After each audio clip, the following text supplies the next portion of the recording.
Hello and welcome to episode 30 of Zapped to the Past. I am Adrian Mills and I'm joined as always by Graham Raddings. If you haven't listened before, this is a podcast where we discuss games that were released for the Commodore 64.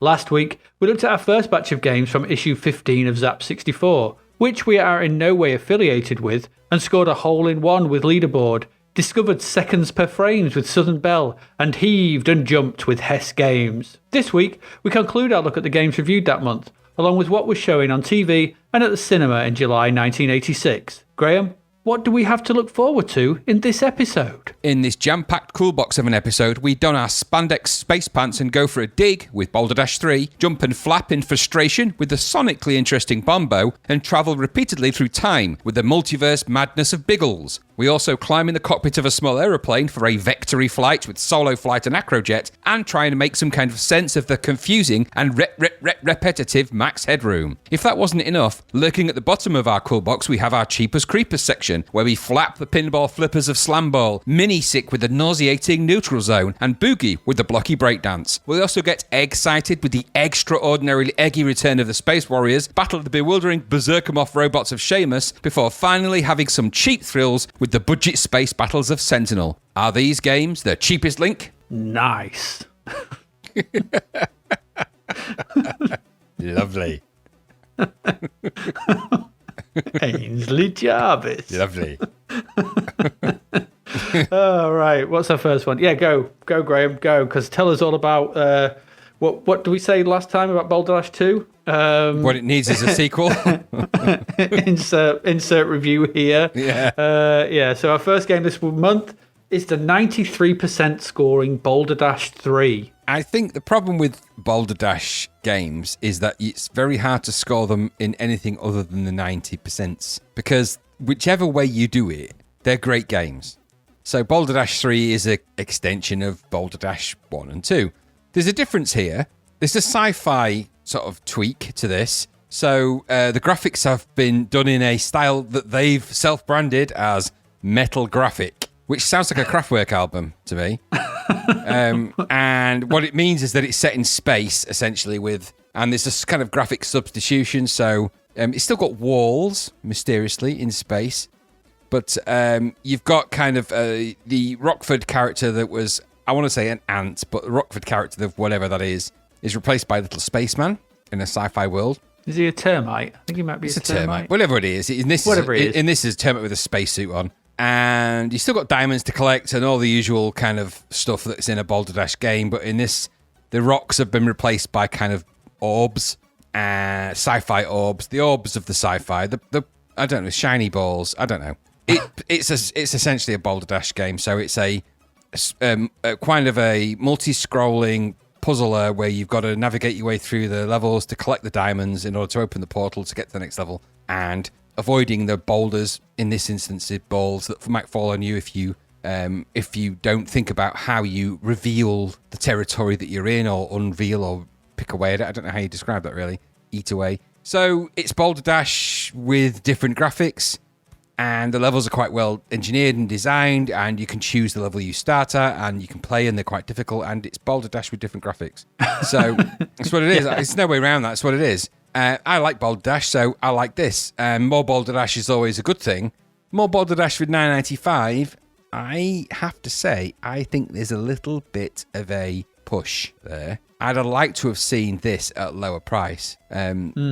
So, because it doesn't offer, as far as I'm aware, and I didn't get so far into it that it presented me with anything other than what I'd seen before, apart from in new clothes. But other than that, it's Boulderdash, and it's good. So I think it's time for the Boulderdash construction kit thing, really. And in fact, one of the reviewers in Zap says this would have been better if it had a way of designing your own levels. And of course, we know that comes later. So I think this is really the last grasp at making a Boulderdash game of sorts, really, outside of that. But there it is. What did you think?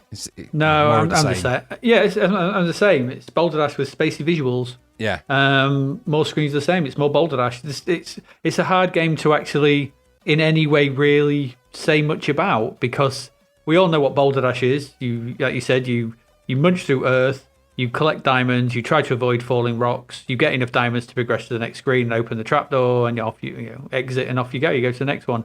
There are they've changed the visuals. So instead of fireflies, there's other weird stuff moving around, but it's the same. You get like a slime effect in this, don't you? Where a growing slime thing. Well, that's in the first one. I was going to say that's a variation of what's already in existence in it. So. Yeah, that's in the very first game. I mean, like I said, don't forget I programmed a version of this and did the slime and everything, so I know everything that's in that first game. And there's nothing. I couldn't notice anything that was added to this. No. I would argue that. I understand at this point that bas relief visuals are an in thing, in the back of Paradroid and Iridium and those kind of games. I would argue that they actually make this game less distinct to sort of figure out where to go. No, I agree. Because the color scheme is too similar throughout. Yes. Yeah, I found myself confused between walls and what I was I did as well. Up against and what I could eat. I have to say, I agree completely. You were right. Whereas the brown earth is clearly not brick. It's clearly not the wall. It's the boulders. Everything looked very different in the original and worked. It was very easy to read. Yes. So from a visual standpoint, being able to read the levels such as they are in this is something you need to be able to do like that, to do quickly. Because obviously, even in that very first level, you've got to collect 80 diamonds. Yeah, and it's kind of and you've got black and you've got white. To get around quick. Yeah, exactly. It's very grey. It's very, it's a little bit. There's not much to it, and so I found that to be actually not to be as good. Yeah, no, I agree. So I think that was a misstep. Really, I see what they were going for, but it doesn't work in either. You need to make the thing, because what are you eating? It don't really make sense. In the first game, you're eating earth because that's what termites do. They burrow through earth, or ants, whatever they do. They burrow through earth. In this, you're eating, metal panels? Yeah, and I think also that the logic of the positioning of because it is kind of weird that it's the argument in the review, and I agree with them, is that where else can you go with it? The core premise of this game is what it is, and I think they didn't want to go to the complexity of adding more enemy types, but that's what they should have done. Yeah, well, my argument would have been keep the visuals, release it cheaper. Yes, and that's the other angle, is that this should not have been $9.95, and I have to completely agree with you on that. This is an expensive repetition of something with different trousers on. Yeah, absolutely. And those different, it's the Malibu Stacy with a new hat. So when we've been to the pub before now, you and I, if you'd have gone to the pub with me wearing a pair of jeans, and the next time we went to the pub, you wore a different space trousers, space pants. It wouldn't have generally affected the level of enjoyment we had from the pub. In fact, for me, it would have actually made it more enjoyable because of the sheer volume of ribbon that you'd have got. But my space trousers and your space pants. But I only wore them once. But yeah, you get the logic of it. It's the same thing, but with with different pants on. That meant that really you should have attended the pub cheaper. I don't know how that works really. This whole metaphor's gone wrong, completely wrong. But I like the idea of you in space pants all the same. I'm trying, but it's sort of a Bowie-esque outfit. Yeah, I just think Ziggy Stardust era. I just think as soon as I hear space pants, I think of that stupid Saturday live sketch with what's his name, the guy from Game of Thrones, the smaller guy. I don't want to say just small guy, the smaller guy, the guy that's not as big as the others. What? You've lost me. You've absolutely lost me. I was thinking you were going to go swing your pants, Trevor Simon. No, nothing like that. I'll send you a link to Space Pants, and you'll see what I mean. Oh, I know. You're on about Peter Dinklage, aren't you? Yes. I just didn't want to. Yes. I don't know what the politically correct term for his. No, yes, okay. So that's you're why I said Peter, he's smaller than the giant. Yeah, Tyrion. Yes. Tyrion character. Tyrion, yes, okay. He is wearing space pants. Yes. Well, if I went to the pub in them in Grimsby in the 1980s, 1990s. Well, yeah. So, only once did I wear my space pants. When you went. They were a bold fashion statement. Back when in the barge they had treadle tables for pub tables, but that's going back a while. Yeah, but anyway. There's not much else you can really say about Boulderdash 3, is there? I mean, it's more bloody Boulderdash, but as I said, the problem is it's harder to read, and I think they've made it more ugly. Yeah, it's just over egging the pudding, and too many eggs in that pudding. Way too many eggs. Way too many sort of termite eggs. There is no pudding on earth that has that many eggs. Even Yorkshire pudding doesn't have that many eggs. You end up with a Durell game if you do that. You do. Critical ass with its thoroughbred brown. Anyway, so much brown. Anyway, that's Boulderdash 3. It is good. Don't get us wrong. It's more Boulderdash. So in every respect of that, grand. Just it's more Boulderdash. So you're gonna whether you like it or not. Yeah. There you go. With the future hindsight we've got, just wait. Yeah. Wait. Because the Boulderdash construction kit comes along, doesn't it? Or whatever it's called. Yeah. Or not, because you can go play it now, because it's already out. Yeah. Well. Shh. Oh, no, yeah. No. You're playing along these games, same as we are. Yeah. Shh. Yeah, absolutely. We've had to put up with them. You can wait as well. The future is taking precedent in the past. It is done.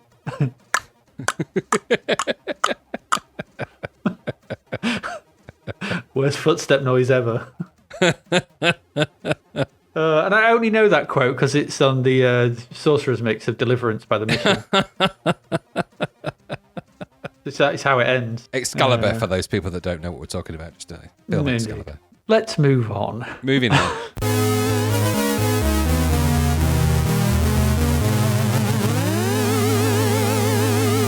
Okay, so our next one. This is the second B game. And what we have here is we spoke about Bombjack a couple of weeks back. Now we have the other version of Bombjack, Bombo. And we mistakenly said that we were looking forward to Bombo. How wrong can somebody be about a thing? My memory of Bombo is clearly not the thing that I thought it was. You know, that word you keep saying, I don't think it means what you think it means. Yeah. Inconceivable. Yeah, so... Because my first note here is, why can't anyone make a good version of Bombjack? I thought this was going to be good. It is not. All right, so we know what Bombjack is. Bombjack, we've spoken about Bombjack a couple of weeks back. It is a single-screen arcade game where you play a guy called Bombjack and you jump around. There are a series of bombs on the screen and platforms. You collect all the bombs because you can jump up and down. There are enemies moving about. You collect all the bombs. You move on to the next screen. Repeat, rinse, repeat. It's an arcade game. It's very simple. The mechanics are pretty simple. You just go through the bombs to collect them, avoid enemies. That's it. This should be relatively simple to do on a C64. It's a single-screen bloody game. So with this one, here we had Bombjack. Now we have here we have the Big Mick of Bombjack. Is this Alligator that did this by any chance? It is Alligator, I think, yes. Surprise. So I'm not sure what went on here. I can only imagine that, again, this was get this game out, otherwise people are just going to go buy Bombjack. We need our game out quickly.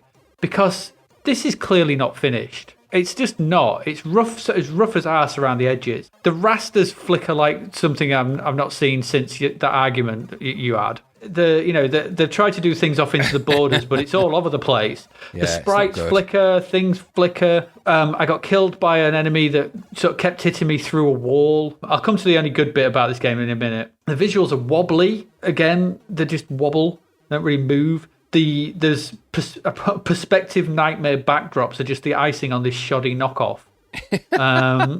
Because those backdrops broke my head. I couldn't. The perspective on them seemed all wrong. It seemed all weirdly wrong, and I didn't like it. It was like looking at something that, if you kept looking long enough, you'd go Lovecraftian on it. As I said, I got hit through walls. It's just not finished, and I need more time. I think this is just rushed out. There are the only couple of good things, the saving grace for this. The sprites are the right size. In Bombjack, they were too big, and you couldn't fit through stuff. At least in this, you can fit around the screen and everything like that, as wobbly as they are. Now, the only good thing about this game is the Wii Music soundtrack. Yes. And it's a corker of a soundtrack. This is their best so far. There's a range of tracks here that fit the levels, whether it's sort of Eastern, sort of Egyptian style, whether it's modern techno sort of thing. They fit the game, and it's a really great series of pieces of music that I know were, as you mentioned for the Arc Pandora one, were in plenty of demos, and I remember hearing these tunes in plenty of demos around at the time. As you intimated back then, it may be something about their play was very easy to rip, or whatever. The music was very easy to pull out and just use because it was all over the place. And it was really absolutely like Comic Bakery. We said about Comic Bakery, the only reason to load this up was to listen to the music, because the actual game itself, again, why is Bombjack? Why cannot someone do a bloody good version of this? Pains me because I like the arcade game Bombjack. It's fun. Did you like Bombo? No, I didn't. No. And I don't get why it's so difficult to engineer a version of the arcade, really. Weirdly, like you, I had this idea in my mind that this was better than Bombjack, and I think that's because I remember the music of Bombo, because it's Bendaglish, well, Wii music, but it's Bendaglish Wii music. And I distinctly remember the Egyptian level music. So they know they do. And I remember to this day thinking, and even now when I heard it again, I'm like, it is really good, the music for this, and it is standout, the best thing about the game by miles. The actual game itself is flawed in every possible way, not like you say, the bugs and everything else. Just seems really strange that they can't seem to get this right. So I agree with you completely. It offered nothing. In fact, if anything, it was perhaps even worse controlled than the other one. Maybe, I don't know. I didn't enjoy it because I couldn't do the simple bomb jack stuff, just reaching the things that made sense. I made it to about level 5, but that's because, weirdly, once you know the patterns of the enemies that are on the screen, they're actually pretty crap. And it's quite a simple game. So getting through it and getting to the levels, but you've got to get past the jaunty, badly drawn backgrounds in this. At least in the bomb jack variant of this, the backgrounds were, I hesitate to use the term good because they weren't great, but they were certainly better than Bombo's. So, whereas Bomb Jack had a bit of the graphics but didn't have anything else, this has got some music but not anything else. I think it for me, this actually felt unfinished and buggy and perhaps pushed out a bit too quick. And it is genuinely a copy of a licensed game, which is an Alligator thing, isn't it? Because isn't this the same company that made Who Dares Wins 2? And that was an Elite ripoff, and now this is another Elite ripoff. Yeah, yes. No, actually, no, this isn't Alligator, it's Rhino. Oh, Rhino. Well, Rhino, Alligator, they're all animals in the jungle. They are. So a Rhino a spin-off of Alligator? I think there might be. I don't know. The sad thing is that this was, again, a near full price game and a little bit, again, out of its time. The graphics just not very good. And this one in particular, the animation of the main sprite was awful. Just poor finishing and lack of care and attention. And I wonder if it's just, it was a limitation of the programmer's knowledge at the time. This is the best he could do. Because you've got talented musicians and graphicians, and because Tony Crowther and Ben Daglish would not have signed off on this music lightly on this game, because they're both capable musicians and game makers in their own right. So anyway, I just think it was another one. Get it out because we need to be near the release of Bomb Jack. Yes, I completely agree. If you wait another month or two, then Bomb Jack will be out of the zeitgeist. It will be out of the discussion. People will have played it and no, who cares about Bomb Jack? It's old hat. Yeah, and they called it Bombo. It's the same thing. So don't bother. Yeah, but great music. Yeah, the music's all good. Yeah, very good. Great music. All right, there's Bombo. So it's Boulderdash 3, Bombo, our final in our Triple B, not to be confused with Triple H. Triple B. Triple B. Don't. Don't do. I don't even know what is that. It's called Calibos.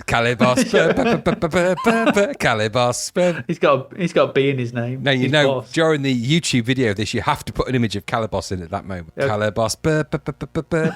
Calibos. No, the more you keep singing, the longer that picture of Calibos is going to be in. Calibos. No more now. Stop it.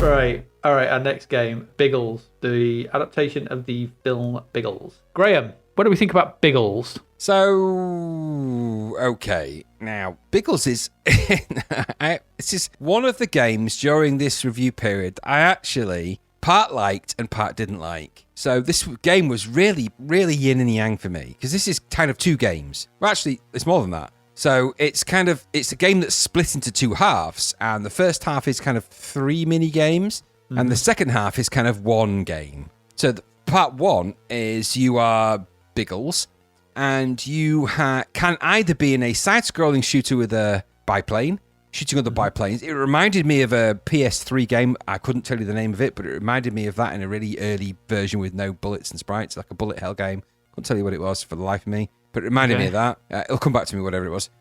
So it's a side-scrolling shooter, a la kind of Scramble. You can drop bombs by holding down the button on the joystick, and you can shoot. Now, if you happen to die in that, you get zapped in time to another one of the mini games, which is one of them is you've got to jump across the rooftops, 2-player, and you control both players, and you hold the mouse button down again to change player, and you can jump across the gaps between these rooftops You haven't got any weapons or anything, so you've got to kind of avoid the enemy patrols and leap across the rooftops. Similar in a very basic way, and I want you to just, in your mind now, just blank your mind calmly. Okay. Similar to Assassin's Creed in the way that you can jump across rooftops, but totally not Assassin's Creed at all.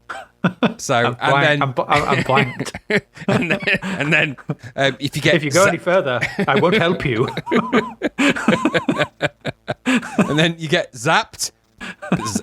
Pardon the pun. Zapped in that one. If you touch an enemy or you get seen or whatever, or you drop down the gaps in the buildings, you get to a third level, which is actually kind of a weird version of Green Beret, because you kind of running across the ground, and then you can go down ladders, and you have to kind of navigate your way to the end of the level by shooting across, shooting the enemy soldiers, and then going up and down ladders and trying to avoid in the machine gun nests and stuff like that. So that's kind of part one of the game. This is all based around the same logic of the film, and the film is basically that there's a weapon that's out of its time that you're, as Biggles, I think it transports you into different times, I think, in the film. I didn't watch the film. I meant to watch it, I never got to it. But I think there's some kind of weapon that's transported either out of its time or you're transported out of your time. Either way, this game is a chase through time on these kind of levels. If you get past those levels on part one, you get a code. And then you can flip the tape over, or the disc, I imagine, and you can load in part two. And part two will ask you for the code. And part two is a bit like a helicopter simulator, for want of a better description. Very basic one, where you can fly and sort of fly around. And the idea is that you've got so the helicopter's beamed back in time into your own Biggles' time. So you've got this kind of superpowered helicopter.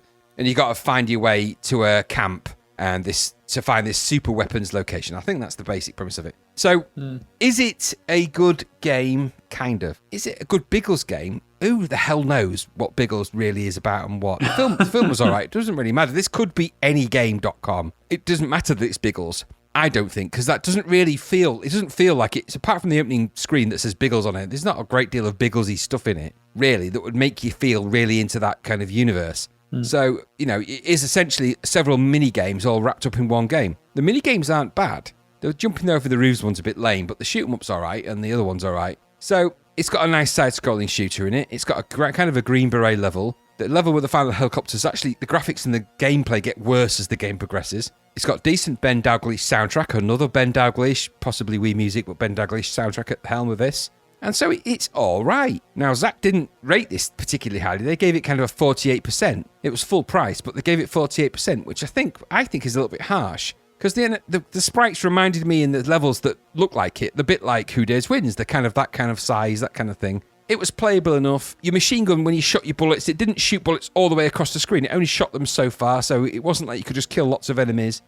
Maybe the logic was a little bit weak, but there were some ideas in here to kind of create more than just a chase and pick up and move and do things game. And the Green Beret style level isn't bad. Obviously, it's not as good as Green Beret, but it's still got that. So I quite like my time with it. It wasn't the worst game I've ever played. So that's what I thought. I just thought the second half was a lot worse than the first half. Bit like any England football match, really. What about you? Yeah, one of the things you've not mentioned there, I'll just sort of start on, is the music. No, I said the music. The Ben Dalglish music is good. Did you say it? Sorry, I must have missed that.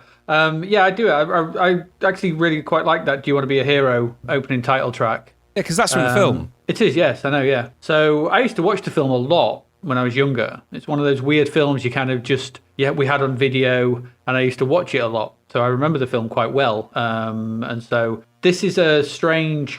like you said, this is a weird, strange game with three different scenarios that... Do they work? I'm not sure. That was my problem. Like, there's a gelling that doesn't happen with them. Yeah, and it all feels a bit disjointed. So you've got, like you said, there's the dogfighting in World War One, the run and gun horizontally in modern day, and in some other time zone, so that Green Beret style, and clamber across the rooftops in London in '86. It's a bit of a, it's an interesting concept that just doesn't quite come off. No, and I think my take on this was, and I don't mean to interrupt you at all. No, it's all right. But just my quick take was, this could be a James Bond game for all the difference it makes for it being Biggles. Well, that's ironically up on my screen right now, because the game that this reminds me of comes out next year, was the Living Daylights game. Yes, exactly what I put. Exactly the same. Weird. Because of that run and gun side on. The sprites look very similar. The backgrounds look quite similar. So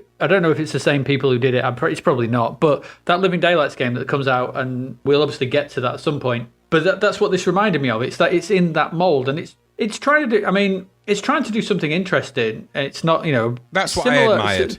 Well, it's like a more successful View to a Kill. Yes. Yeah. Which wouldn't be hard.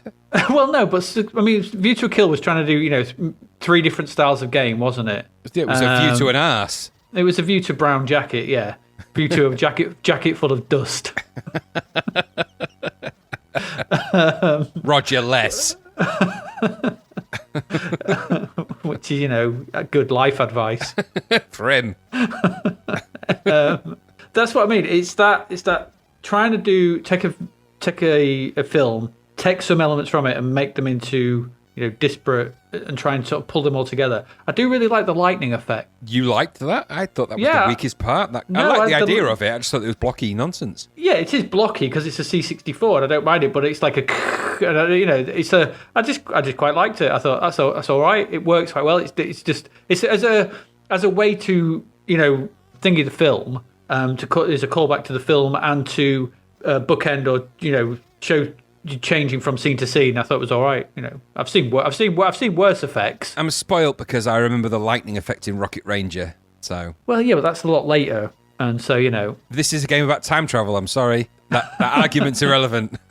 Well, that's true, but so is Back to the Future. There's another game that begins with B. I'm going back in time and I'm changing what you think about that right now. Yes, I like Back to the Future. It wasn't anything like It Follows. Not at all. So yeah, and I didn't actually get to the flip side, so I didn't play that, so I can't really comment on that. It's okay. It's not terrible. It's 48% a bit harsh. They seemed to hate it, didn't they, in Zapped? Yeah, they did. It was all grumpy reviews, and I felt that it was a bit harsh because their argument in the review, as I remember it, was just a bit disjointed and there's only one good bit and the rest of it was kind of rubbish. And I'm like, well, I'm not so sure about that, but... No, I thought that the jumping over the rooftops bit was... That's the weakest bit. More finicky than it needed because there's bloody police patrolling all over the place and having to hide. It's not exciting, is it, jumping over rooftops? It's not. No. I started getting a weird Mary Poppins vibe. I was half expecting chimney sweeps to come shooting out and go, step in time! Now that maybe this should have been renamed. Steppenwolf. This should have been renamed as the Mary Poppins game, and you could have been floating on your umbrella shooting. Yeah, in the first level, yeah, and then you could have had the horse racing sequence. Yes, Dick Van Dyke just running up and down different levels, sort of encouraging people to dance and do fun shenanigans. Yeah, you could have a little puzzle sequence where the cannon goes off and you've got to catch all the crockery in the front room. Not on crockery. Yeah, I'm basing my game on crockery. I've always thought that was good advice. You've changed the past too much. What have you done? What have I done? You've gone too far. I should never have stepped on those butterflies. It's the flutterby effect. I didn't mean butterfly. No, we call them flutterbys here.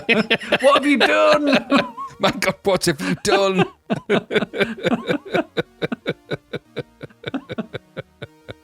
You've changed our language. Oh dear. So yeah. Anyway. Biggles, it's all right. It's okay. No, it's all right.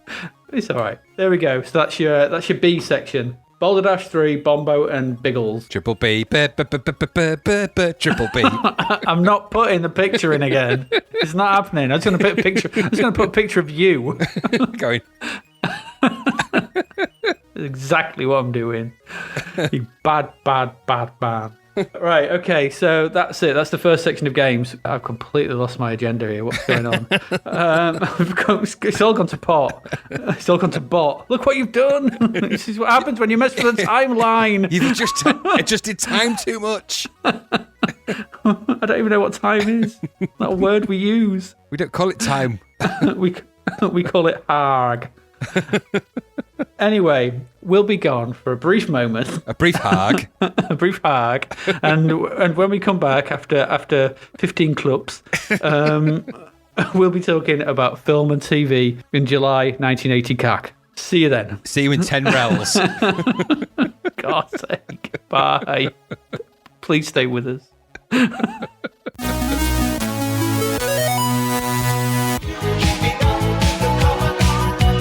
Thanks to our sponsor, DavidHearnWriter.com, where you'll find dirt cheap books and audiobooks via Amazon, Kindle, Audible, and, well, just about anywhere. In Dave's audiobook, Starfarers and Tharnians in Space, Ozzy Deacon will traverse open space for the United Planets with his reluctant English sidekick Bo, who would rather be back at the blacksmith and the toffee maker, having a pint of lager and a packet of crisps than fighting evil aliens. Starfarers and Tharnians in Space is out now.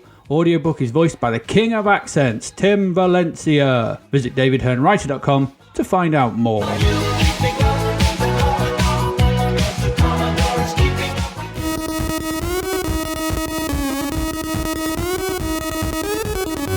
Okay, welcome back if you're still with us. It's Film and TV. Film and TV from July 1986. What was going on?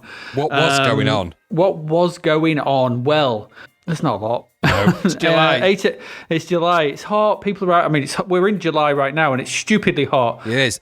But that year was really... 86 was a hot year. Yeah, well, this year is a hot year, and I'm sticking to my chair. It's unpleasant. That's not because of the heat. No, that's just because of the way I like it. You just got very excited about playing Boulderdash 3 and... I just excrete glue. Yeah, you use the word excrete. All right, that's fine. I say ejaculate, you say... Excrete. One potato. Pump. It's all good. Anyway, July 1986 for film. What's the first one we got? 14th of July was the Wuzzles debuted on ITV. Do you remember the Wuzzles? No. I found this weird that this was it's some kind of they were I don't know, but the original pitch was from Michael Eisner. So Mr. Disney himself. Yeah, absolutely, yeah. So what were they? What were the Wuzzles? Well, if you bear with me a moment, I will... Is it comic? Is it cartoon? What were they? What the hell? Is it? It's obviously an American thing. It is. The Wuzzles. It's an animated television series created for Saturday morning. They are hybrids of two... The creatures are hybrids of two different animals. Right. Wuzzies and... Well, no, each called a Wuzzle, so they're mixed up. So, oh, God. To mix two different animals, theme song, living with a split personality, and all the characters sport wings on their backs. Goodness me. Although only Bumble Lion and Butterbear are seemingly capable of flight. Right, stop there. There's a Bumble Lion and Butterbear. I need no more information about the Wuzzles. There you go. What I'm sensing is that this was a toy made into a cartoon. Absolutely. Oh, yeah. Well, right. No, I don't think it was a toy. It was a cartoon that became toy. Yeah. Butterbear. Was it Bumblebear? Butterbear? Was it Bumble? Doesn't matter. Well, Bumblebee, I guess. Yeah, but was it but it's a bumblebee mixed with a bear. Yeah. What crazy combination of creatures? I don't know, but this has got me thinking that maybe Michael Eisner is the guy behind Owlbear.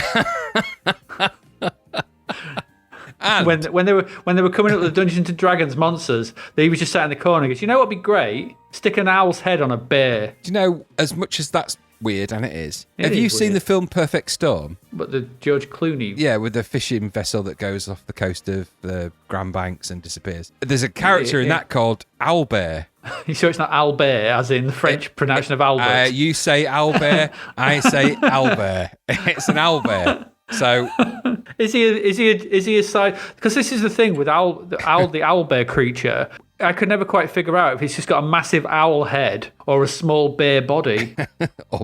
Either way, I think the freakish... Or does it meet somewhere in the middle? Or maybe it's actually... Yeah, I was going to say, maybe it's not... Because you're thinking the splits across the middle, like top to bottom. He's got an owl head. Yeah, that's what I mean, but you could be thinking that. But in reality, an owlbear is actually... The left side is an owl, and the right side is a bear. Like Manimal, but like a really weird... So he's got a half a bear nose and half an owl beak.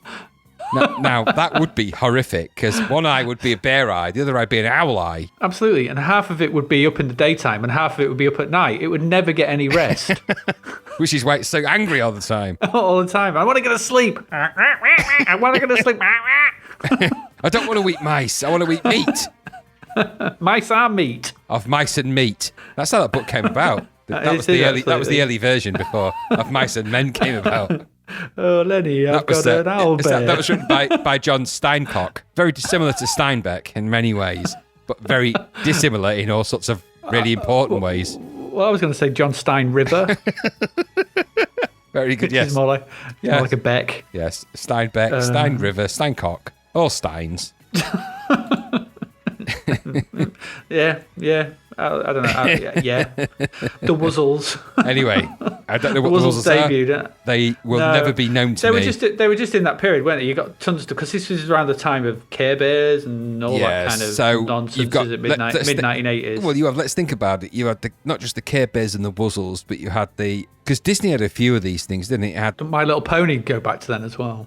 I think My Little Pony was in there. I think there's the raccoons. I think there's one about raccoons is in there. Yeah. And all that kind of stuff. They were all kind of either toys and then a cartoon or a cartoon then toys. There was loads of them in the 80s. I mean, goodness me, loads. So I don't know if the Wuzzles made it to the figure toy factory of the UK to be big enough in the UK to be what probably was on some channel or other. But it's not one I came across. When I saw it, I was like, wow, the Wuzzles. But the Michael Eisner thing's quite interesting. So. I think by this point, because it came in obviously July 1986, I'm 14, and I think the Wuzzles were probably, this is mid-July, so it's July, so we're just getting into summer holidays, and I'm thinking that at this point I would probably look at it and go, that's too kiddie for me. Yeah, there's no character in there called Bumble Ass or Bumble Tits. I just want to see watch Dungeons and Dragons and stuff like that at this point. Yes. Yes, so that's this true. was probably too kiddie for me. You mean you went into the, what's it called? Whizbit and the other crazy things? That was a British one. No.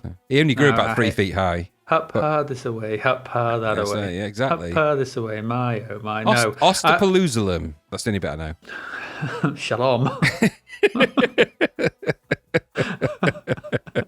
Shalom. I don't want to say to that. Anyway, 18th of July, let's move on from the Wuzzles. Yes. The Crystal Palace transmitter becomes the first in the world to transmit stereophonic sound using the NICAM digital sound system when it broadcast the first night of the proms in stereo. That's pretty impressive and crazy. The first in the world. NICAM, what is it? Near instantaneous, crazy, and monotonous. It's not that. The proms go on forever. I've never been a big fan of the proms. It's not my cup of tea. But it's impressive that, this is, the Crystal Palace transmitter. This is something the UK did, and it was the first one to transmit in stereo. That's it. But I suppose this would lead to, when Top of the Pops went stereo and everything like that. So it's near instantaneous companded audio multiplex. Catchy. Yeah, because sounds like a wuzzle. What it was for me was a thing that was on the TVs that I wanted. I wanted NICAM stereo. It seemed to be very important. I remember having a NICAM stereo TV and a NICAM stereo video and thinking this is the bee's knees, but having no NICAM stereo recordings of anything. So it was really stupid because all the time I'm wowed by mono, going wow, and thinking this stereo is amazing. It was just mono, you dumb stupid idiot. You only realise that now, back in with hindsight. Yeah.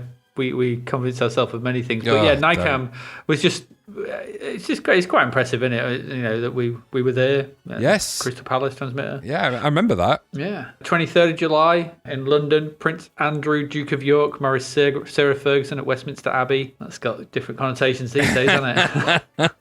Yes, it's probably best we don't talk about the grand old Duke of York and how many might have or might not have had. He had 10,000 children. Allegedly.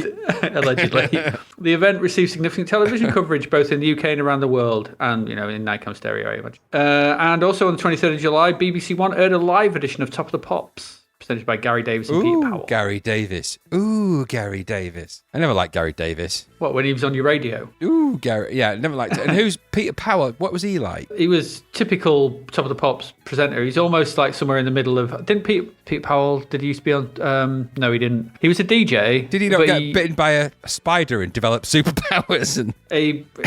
Yeah, maybe. But they didn't quite turn him into a web hopper. Yeah, web hopper? Yeah. What's a web hopper? I don't know. That's probably what he was. That's why he was not as successful. He used to hop. He used to hop on one leg. On a web. Exactly. He was Spider-Man as kind of hoppy guy. Spider hopper. A spider hop. You have Spider-Man, we have Spider Hop. Very similar to your Spider-Man. You have Peter Parker, we have Peter Powell. Peter Powell. And his sidekick, Gary Davis. Yeah, you have Uncle Ben. We have Uncle Bin. Our buns have no seeds. No. You have Aunt May. We have Aunt June. Aunt June. Yeah, Aunt June. That's better, yeah. Like it. Oh, Spider Hopper. Brilliant. Anyway, that's it. Oh, no. 31st of July, Equinox debuted on Channel 4. Remember much about Equinox? I liked Equinox as a TV show. It ran for 20 years. Yeah, it was a really cool show, wasn't it? It was kind of... I don't really remember much of it. It was a documentary series about technology, wasn't it? Similar in tone. Was it sort of similar to Tomorrow's World type thing? I seem to remember. Yeah, it was documentaries about technology and about cutting edge stuff. So I think they did one on IVF and stuff like that, and it was kind of groundbreaking because it was the first time it was ever talked about on TV and all that kind of stuff. So it's that kind of... Well, I didn't know that. I do remember it, but anyway, it started then, 31st of July. Do you remember the theme music for Equinox? It went Equinox, Equinox. I hate you. I really, really hate you. I'm not putting the pictures on. I'm not putting Calabos all the way through the videos on YouTube. It ain't happening.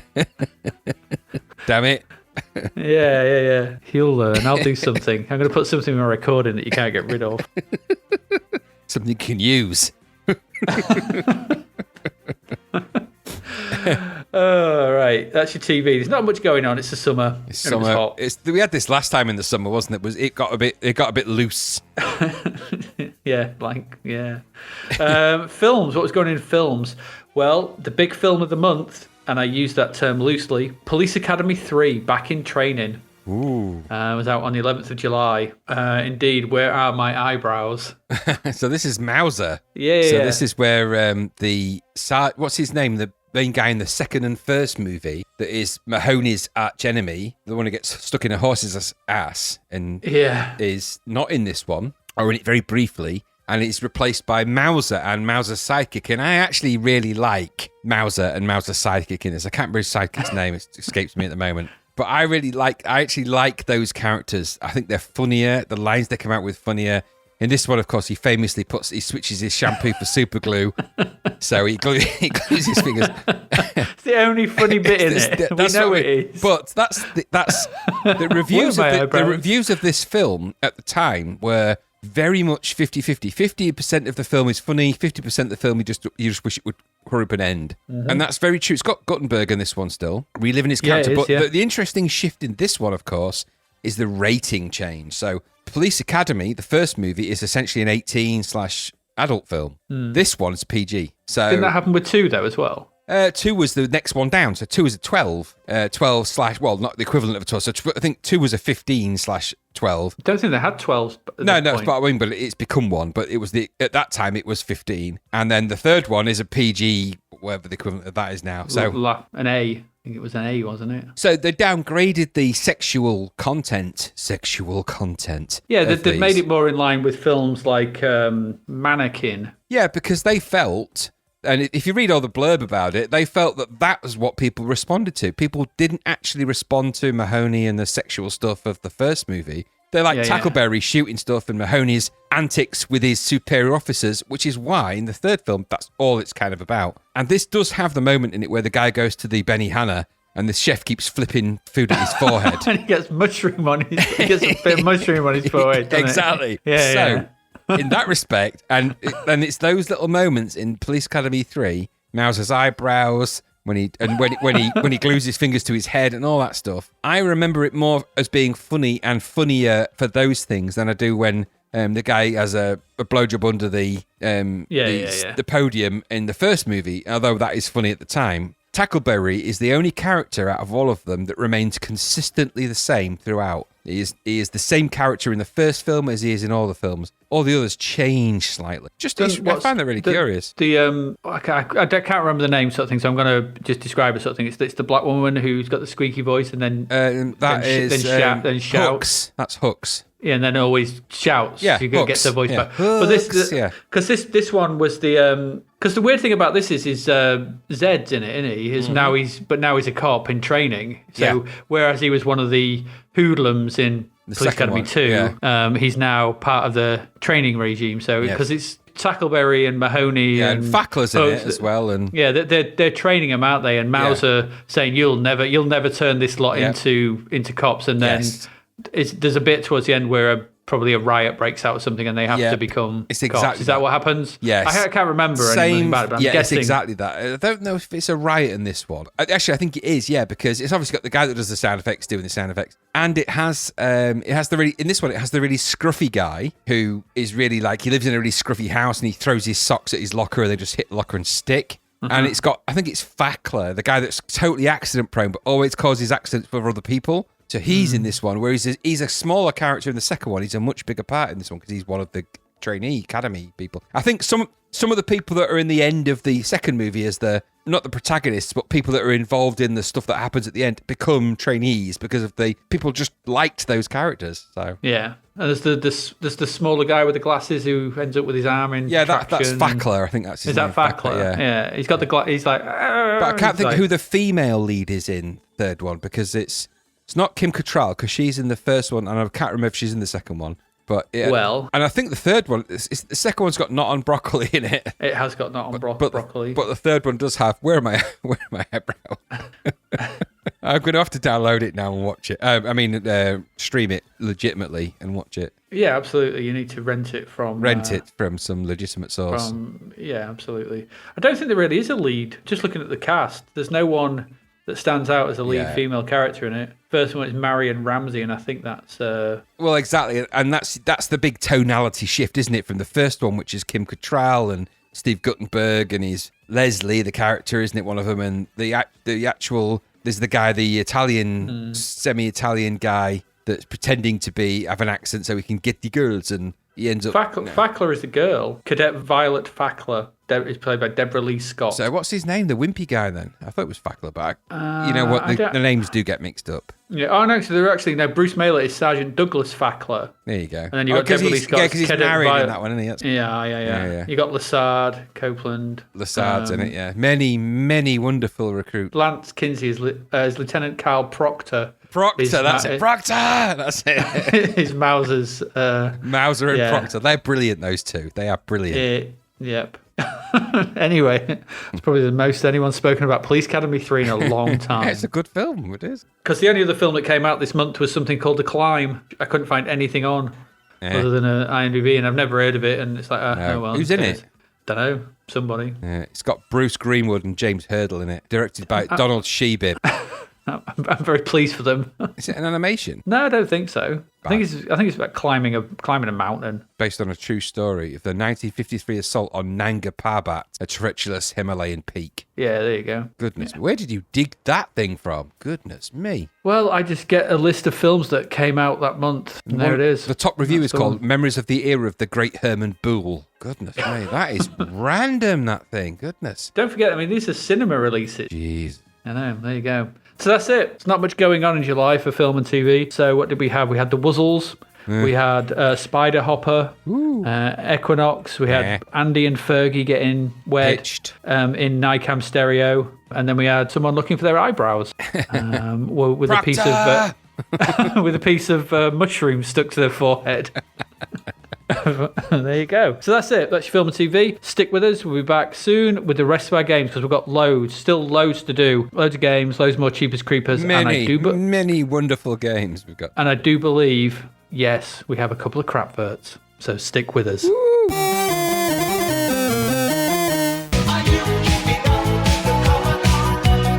Shout out to our sponsor, davidhearnwriter.com, where you'll find bargain books and audiobooks. Paddy Go Easy, What Happens When You Hit and Run, has this Aussie bloke, Paddy, and his Ford muscle car roaring around a country town, copping the blame for a murder he didn't commit. Or did he? You'll have to get the book or have a listen to find out. It's out now, audiobook voiced by Dave himself. Visit davidhearnwriter.com to find out more.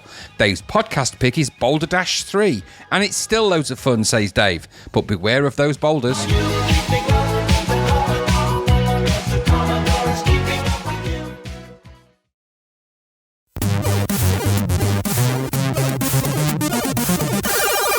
All right, welcome back. We've got loads to do. Absolutely we have. loads. But we can amalgamate these next two into kind of one. Well, we will, because one I didn't play, so... Yeah. Well, it didn't play, but I think it's not that dissimilar to the first thing. It's not, no. So, do you want to take this? I mean, I put it down as me, but I mean, it's Solo Flight Plus, sure. Solo Flight Plus and Acro Jet. What do we think? What do we, what are they? Well, what they are is microprose simulations of flight. Mm-hmm. And they are played from exactly the same perspective. There's little difference in graphical speed, I think, but essentially they are the same thing. So you control it. You can change your view, actually. So the essence is you're controlling a small aircraft, and in the Solo Flight Plus, you can train in it, and then you can do kind of a mail run. So you get to sort of fly over a map and deliver things and land and take off and do all that kind of thing. Very simple controls.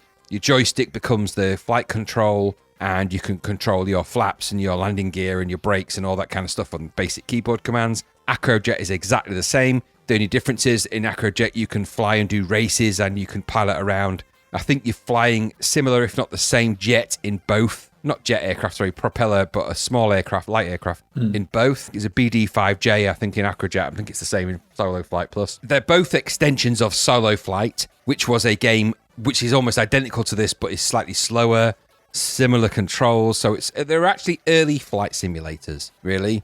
And the viewpoint is actually from the kind of, I think you can change it sort of left, right. It's actually quite unique in the way you can control the view. But the long and the short of it is it's actually, the normal view is kind of almost a third-person remote control flight aeroplane view. So from quite a distance back, small aeroplane, it takes off from a runway. It's all vector-based, that part. Take off and you can fly around in the sky, and you can, in Acro Jet, you can do stunts and you get extra points for doing those things in different races. In Solo Flight, if you play the mail game, you have to deliver mail to different areas, and it's apparently based on real-time maps. So and the maps are accurate to something or other. That's the long and the short of the game.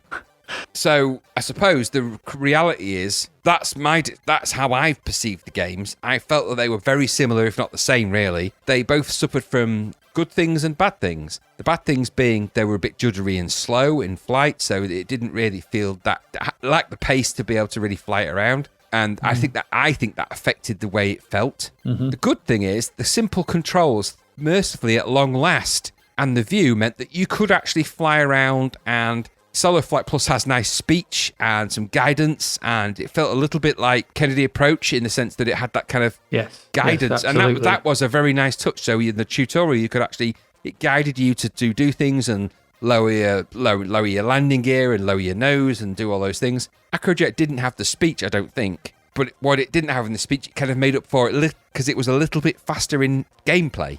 They're both kind of strands of the same game, really. Yeah. And I suppose it would just come down to which kind of game you might prefer. I did more in Solo Flight Plus because obviously Acro Jet didn't work, unfortunately, and I viewed the YouTube video to get a kind of taste of it. But for the first time ever in any of these kind of simulations, I was able to take off, fly around, land, and do all of that in the context of a tutorial with really easy to give guidance, speech and things. And I felt that was a pretty impressive step because I hate simulations, especially these kind. You do. So, but I stuck at it a little bit because it was easy to control. The speed of the aircraft was the numbers.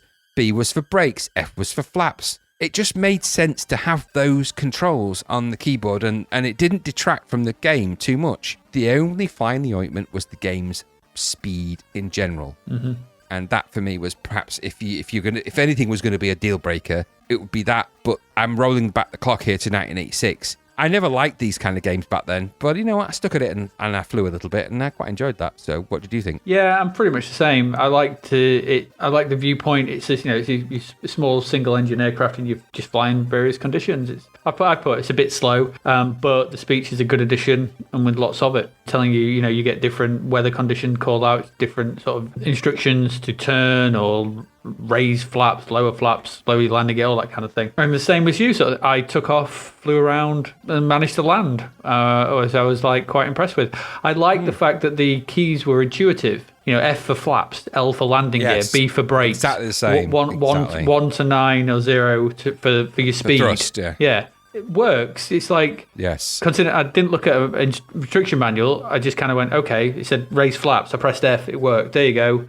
Not G or whatever. And you were like, why is that? like you're seeing. So yeah, or shift this or that or whatever. And it's like, no, it just worked. If you like 8-bit flight sims, the graphics on the plane are good. The instrumentation panel is pretty decent.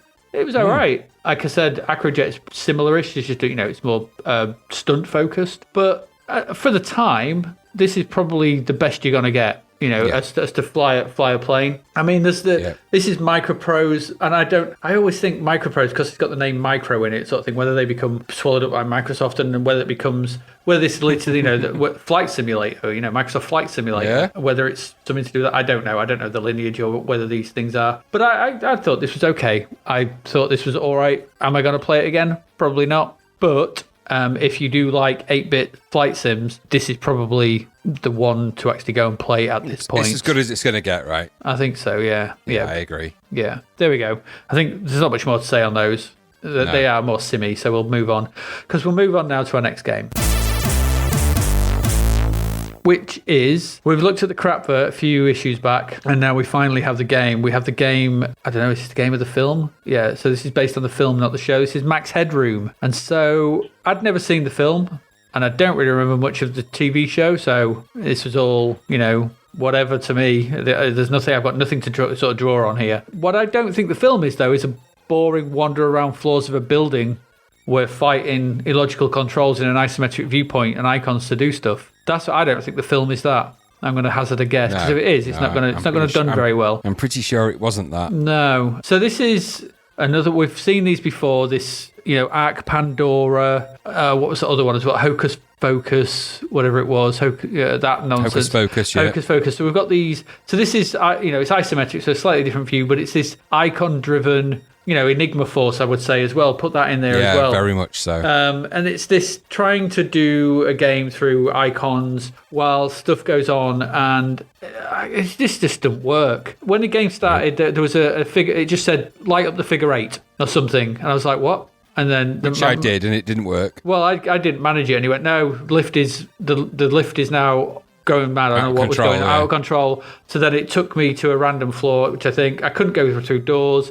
I managed to hack one bit where you have to do these sort of 4 musical notes backwards. So I managed to do that and got control of the floor. What actually I got control of, I don't know. You wander around as this sort of single colour black sprite. There are other single colour black sprites wandering around that will shoot at you, that take your energy down, but I never ran out of energy, so I didn't know what was going on. I had no idea what we were supposed to be doing here. I read all those memos and briefs and the instructions. I tried to figure out my way through. This felt like there were kind of puzzles and stuff. It felt like an attempt at an isometric impossible mission, but nowhere near as good. But I've noted here sort of that the music wasn't bad, but generally this was not a great game, and I didn't really get much from it. I didn't really know what I was supposed to be doing.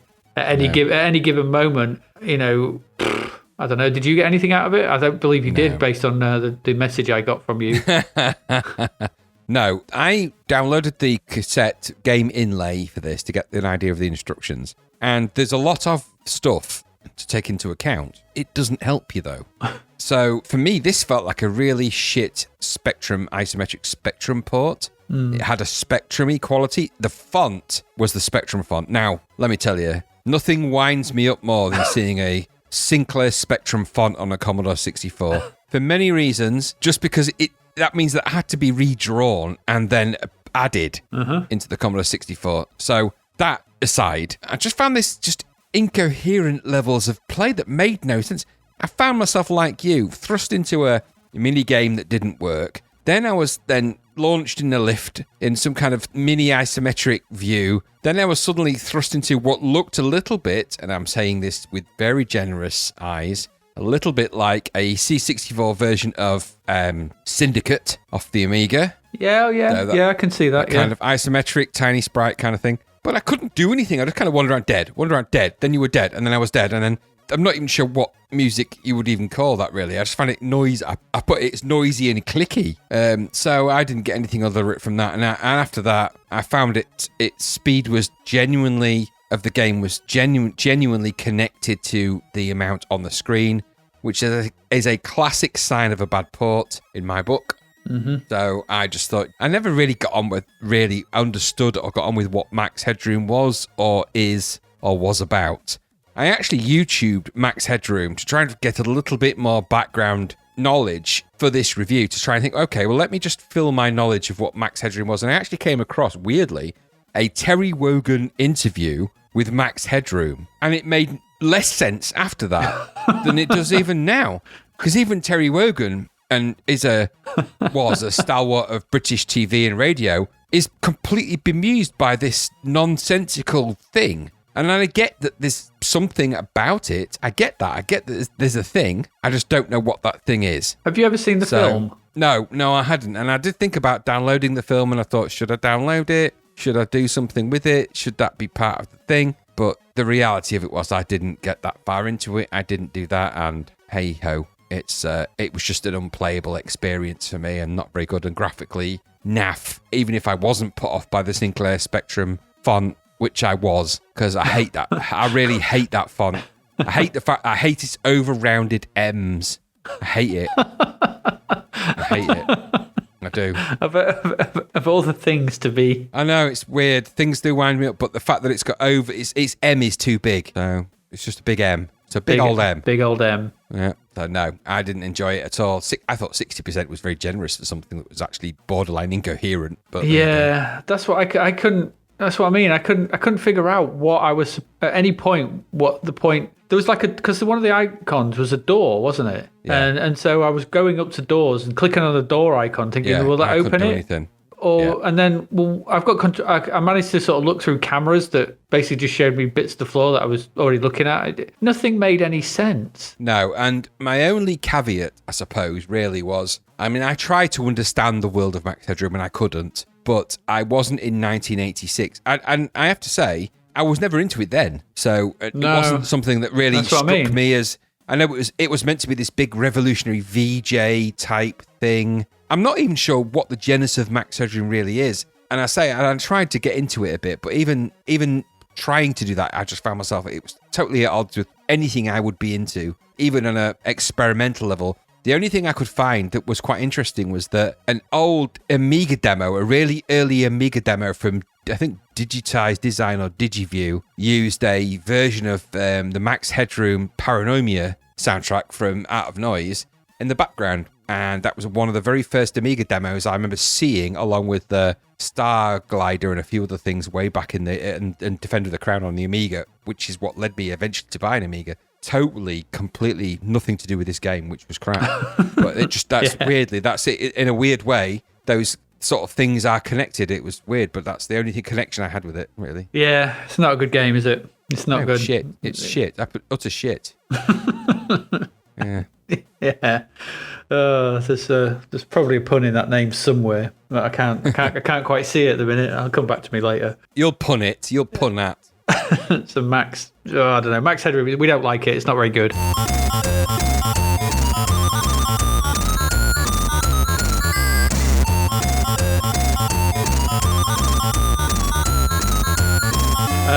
And that's it. So that's our full price roundup. That's the last one. We move now into our second part of Cheapers Creepers. Cheapers Creepers, where'd you get those peepers? Cheapers Creepers, where'd you get those eyes?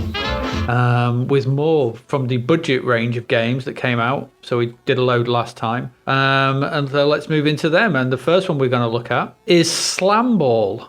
96%. So Graham, Slamball? It's a pinball emulator. Slamball. Yep. Anyway, Neutral Zone. Exactly. Did it deserve 96%? Did it? Hell.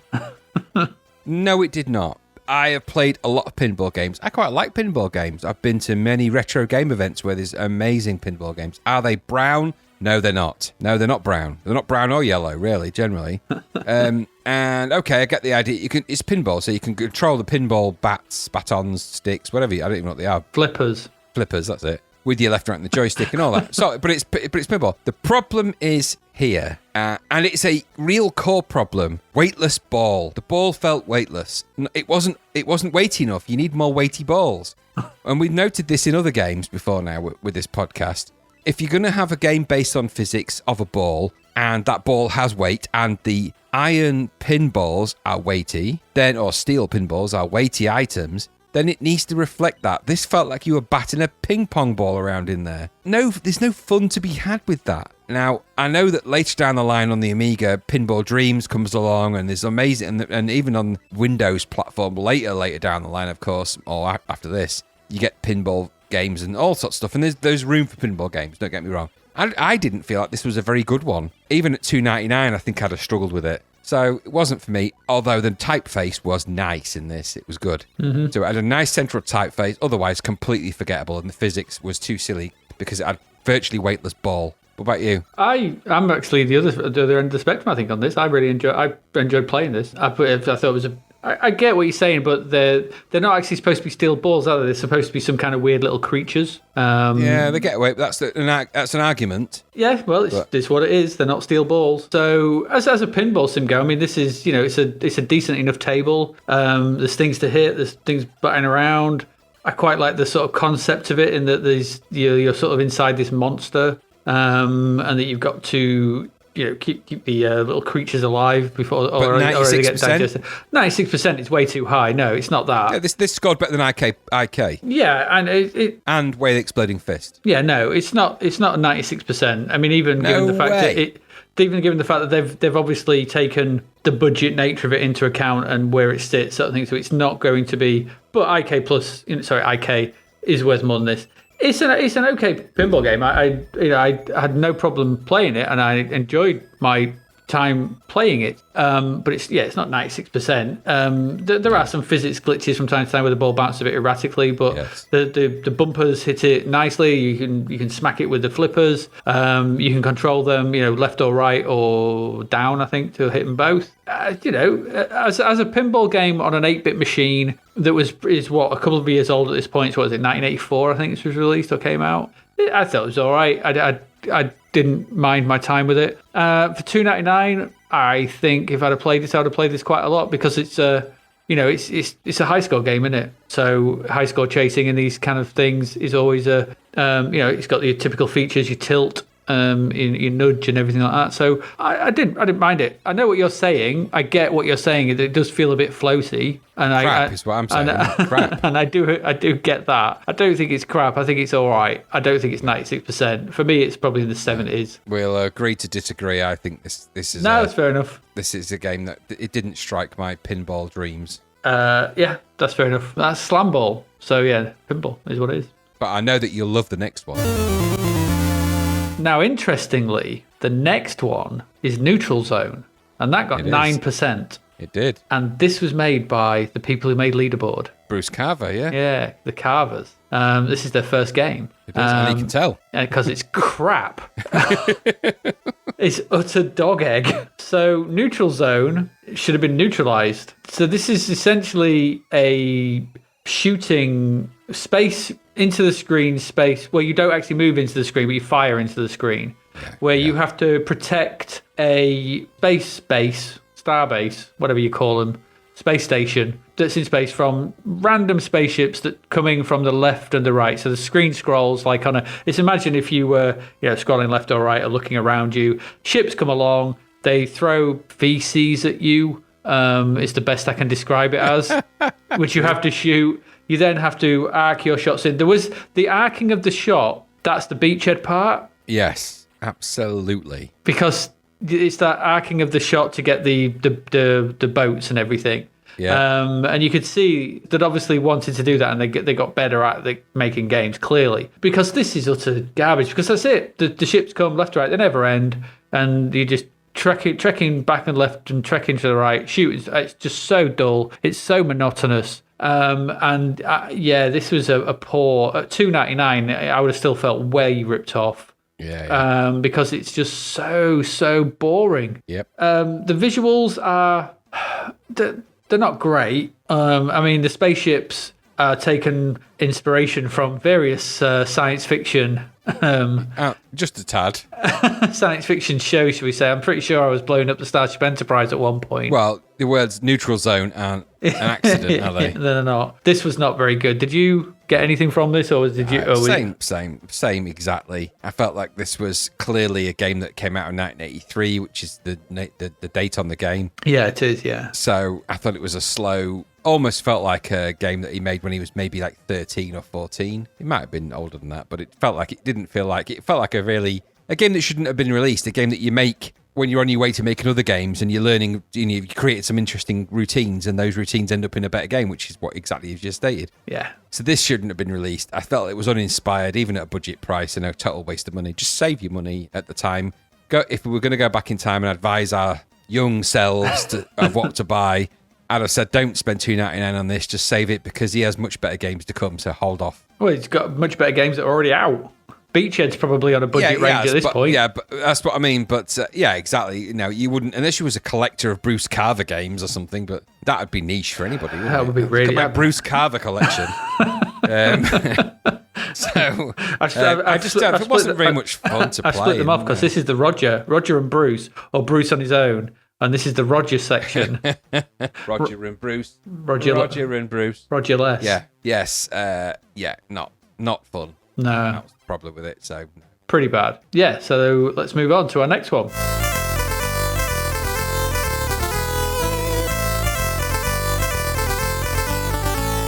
Breakdance from Epix. Yeah, doesn't get much better, really.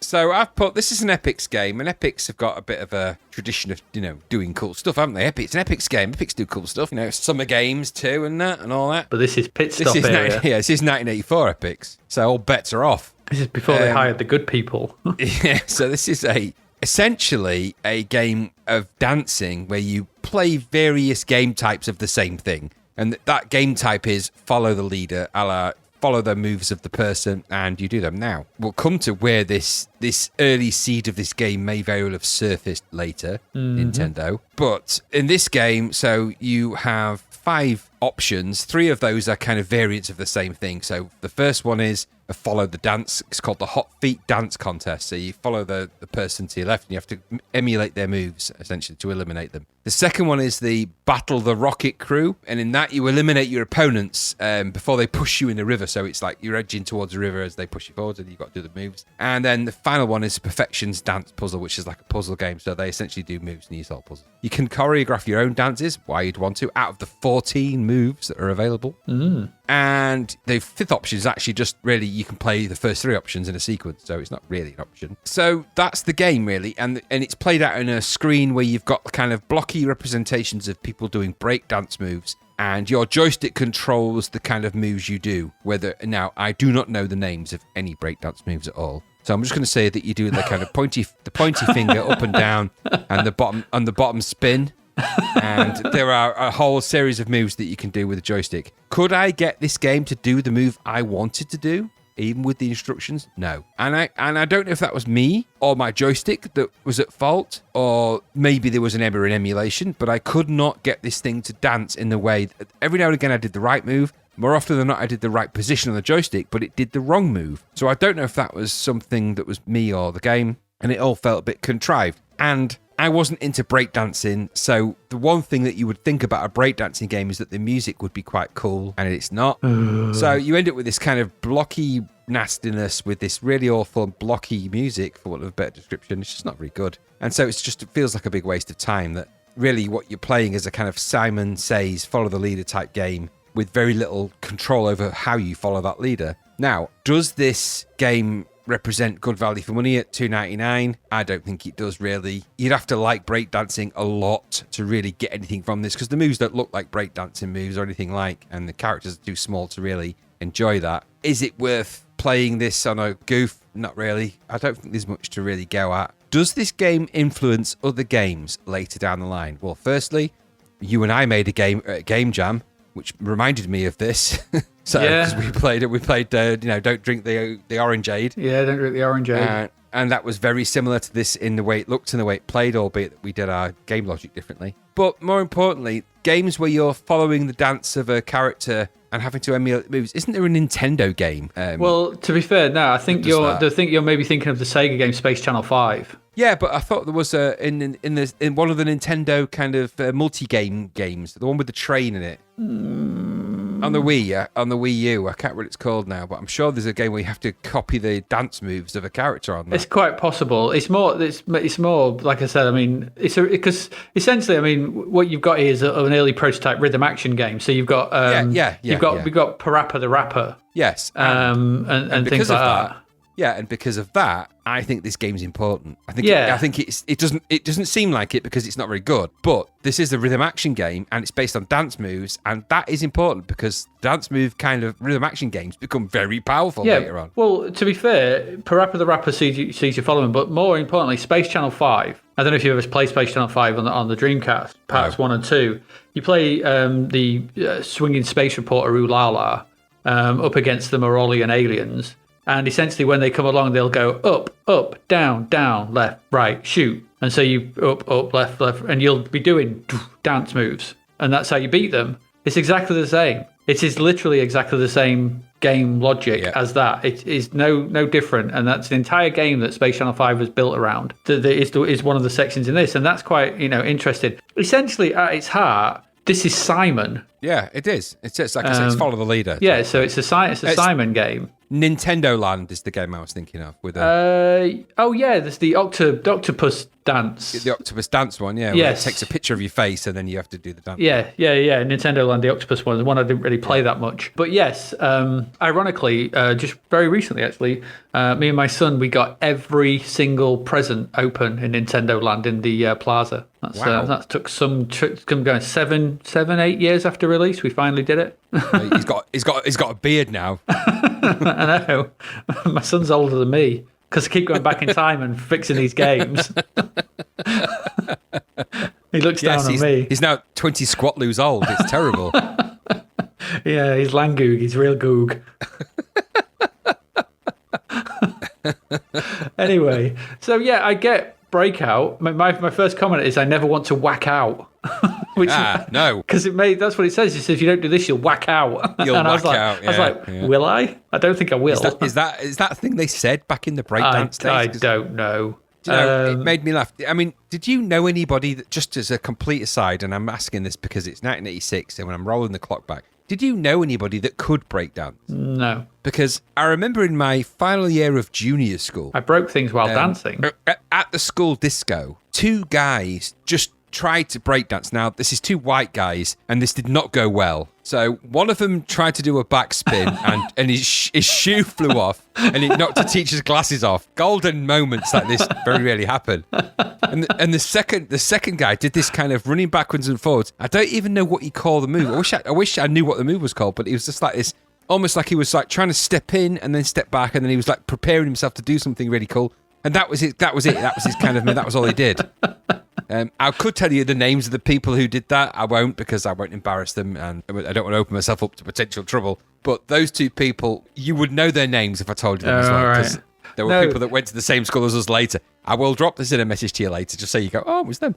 But just a fond memory of that. The only break dancing moment I can remember from my youth was I was on a school trip to Bar and Park, which was near Shrewsbury or something like that. It's a big building. It's a big building. You go there, and there's loads of other schools there at the same time. You do loads of activities for a week, like archery, shooting, horse riding, all this sort of stuff. Discos in the evening and things like that. So one night, and you have a counsellor, not for want of a better word, some adult who's looking after your group. It's usually a young person, as was this young woman, sort of in her early 20s. And I'd seen there's a couple of guys who were in the main hall who, apart from some other school, who were doing some breakdancing, and they were really, really good. So I was really impressed. But I was the only one down there seeing it. So I went back up to our room where everyone else was, because we all shared a big room, and walked in going, I'm not going to swear, but I swore copiously. Just walked into the room going, these effing guys were amazing, swore like I was saying. And then as I turned the corner, the camp counselor was just stood there looking at me, and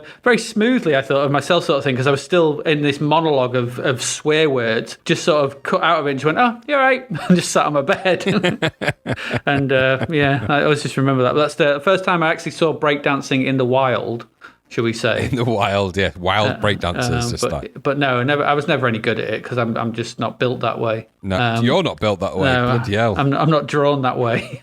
I literally, it would be a break dance for me. Something would break. That's what I mean. I broke things while dancing. I was going to say, exactly. And I might not be my things that broke. I might just end up, punching somebody out. Or did you not think though that the third version, the third game style in this was? Do you remember the? I thought, to me, it was. Do you remember Mastermind? Yeah, where you had to do the colours thing, and then you put in the white or black dots. That's what it was, wasn't it? It was really weird. Yeah, it was. Yeah. It's like an amalgamation of puzzle one. Yeah, breakdancing and Mastermind. Who thought of that? Someone who'd never breakdanced, clearly. Yeah, but yeah, I think the biggest thing to take away from this game is that rhythm action, copying the moves, would be seen in way down the line. Yes. Like I said, Parappa, Space Channel 5. I could list loads of rhythm action games that do that thing. Well, yeah, and let's not forget that in California games, Epics revisit this territory a little bit for the Hacky Sack. The Hacky Sack, yeah. Similar. Yeah. Similar. It's not follow the leader, but it's similar. Yeah. Overall, though, it's not a very good game, is it? No, it's crap. Yeah, there you go. And on that note... it's break pants, is what it is. Oh, it's brown pants. Yeah. No. Well, it probably would be for some. Don't do that on a full Sunday dinner. That's going to be more than brown pants. You're going to be full on brown France. You're going to be full on Yorkie pudding. That's it. You will. That's a breakdancing move. Oh my God, he's done the Yorkie pudding. He's done the Yorkshire pudding. And he shit himself. That's a good thing. Oh dear. He's making gravy.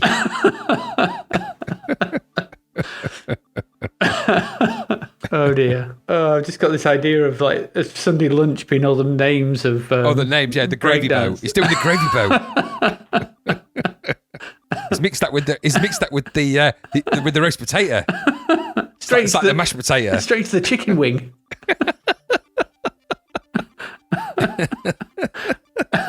He's attempting the Brussels sprout. And the garden peas. Actually, garden pea would be the DJ. Yeah, it would be actually. Spelt with an I. We've spoken too long about breakdance. We have. Let's move on now. Let's move on to our next one. We've got 3 left. So this is Return of the Space Warriors. This got 80%. It's £1.99. And this is Eggy Joust. Egg. It's Eggy Joust. It's Eggy Joust. It's Jeg. It's like, yeah, if you saw someone walking down the road and you could call them Eggy Joust. Here he comes, look, it's Eggy Joust. Honestly, it's got Edward the Egg in it from the planet Egg. It's so eggy. So it's Eggy. My notes here just say it's Eggy Joust. Single screen flying eggs. Inertia-based movement and tap the button to fly higher. Collide with other eggs from above to destroy them and collect whatever it is they leave behind.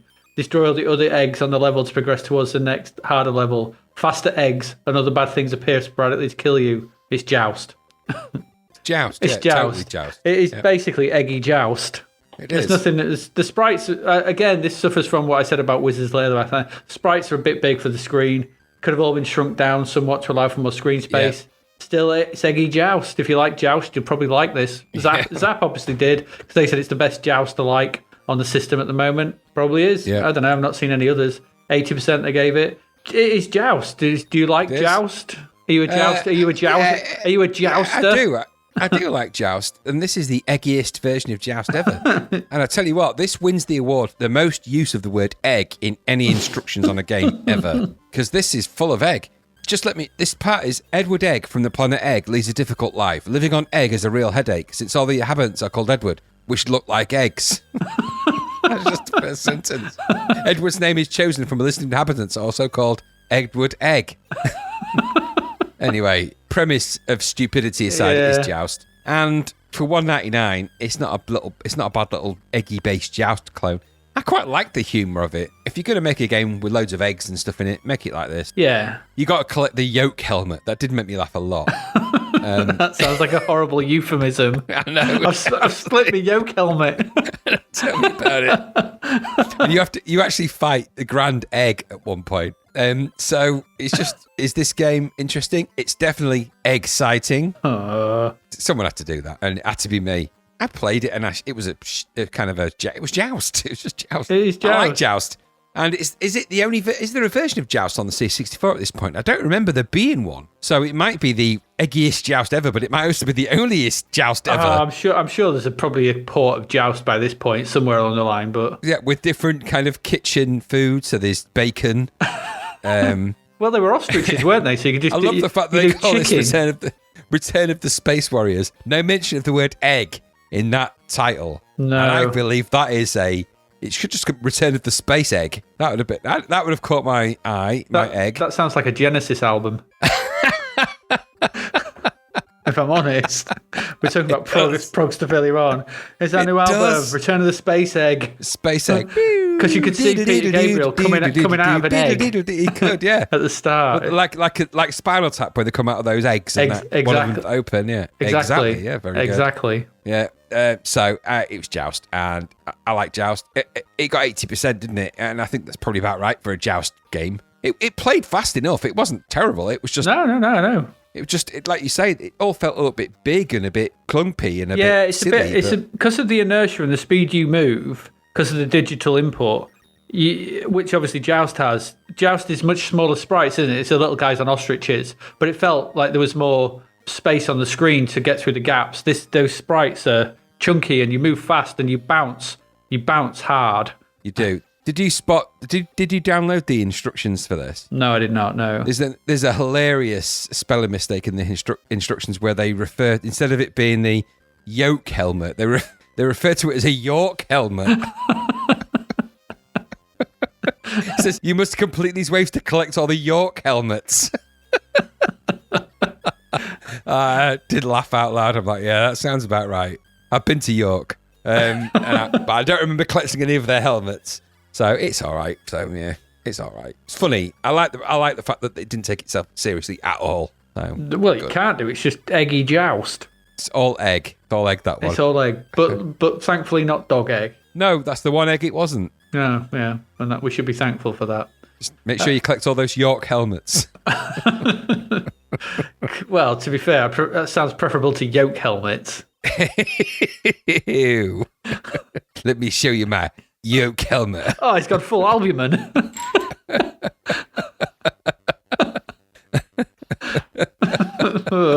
That's not albumin. The chief of the Colonial Warriors, by the way, flies a blue egg ship.